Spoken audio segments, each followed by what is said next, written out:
నువ్వు కూడా అర్థం చేసుకోవాలి, మగవాళ్లే ఇక్కడ డామినెంట్ అని.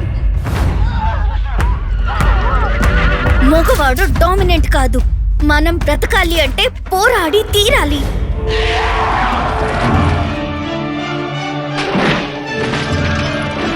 మన గుంపులో మిగిలిన ఒకే ఒక్క అమ్మాయి నువ్వే కదా.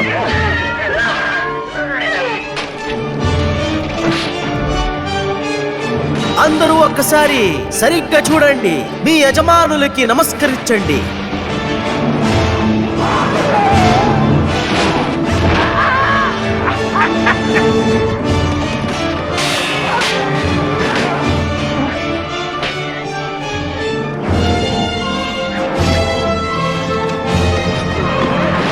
పురుటు నొప్పుల్ని అనుభవించేది ధైర్యం అనిపించుకుంటుంది.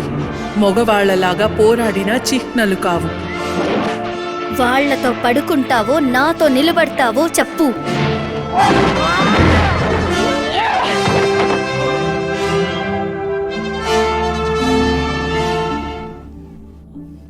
నేనే నిన్ను చూస్ చేస్తున్నాను. కానీ నేను ఒప్పుకోలేదు కదా.